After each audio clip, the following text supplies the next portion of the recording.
L'Institut régional du travail est un institut universitaire qui est intégré à Aix-Marseille Université et dans lequel on forme les représentants du personnel des entreprises privées de PACA.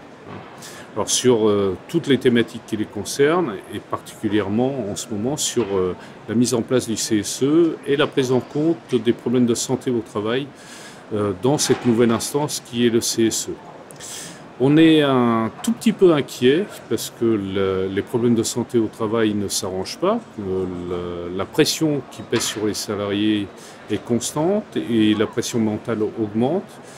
Ça provoque des pathologies relativement importantes en termes de TMS, en termes de dépression, en termes d'arrêt de travail,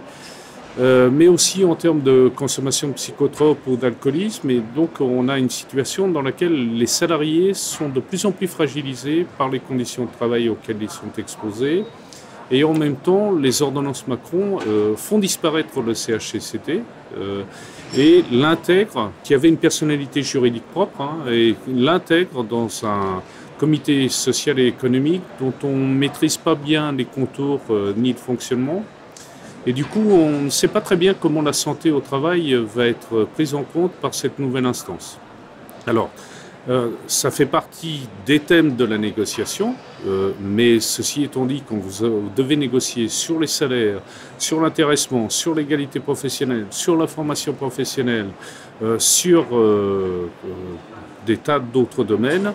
on n'est pas sûr que le thème de la santé soit vraiment un thème qui sera prioritaire dans les années à venir. Il est fortement probable que les représentants du personnel soient surtout focalisés sur les problèmes d'emploi et de salaire et que du coup la santé au travail devienne un thème un peu annexe pour les représentants du personnel. Et si ça devient un thème annexe pour les représentants du personnel, on ne sait pas très bien quels vont être les garde-fous qui vont protéger les salariés les plus fragiles, les plus exposés à des risques professionnels, les plus exposés à la pression mentale. Et donc, pour l'instant, il est un peu tôt pour dresser un tableau définitif de la situation, mais il faut quand même arriver à suivre ce thème pour savoir un peu ce qu'on peut mettre en place qui facilite quand même la prise en charge des problèmes de santé au travail et pour protéger les salariés les plus faibles.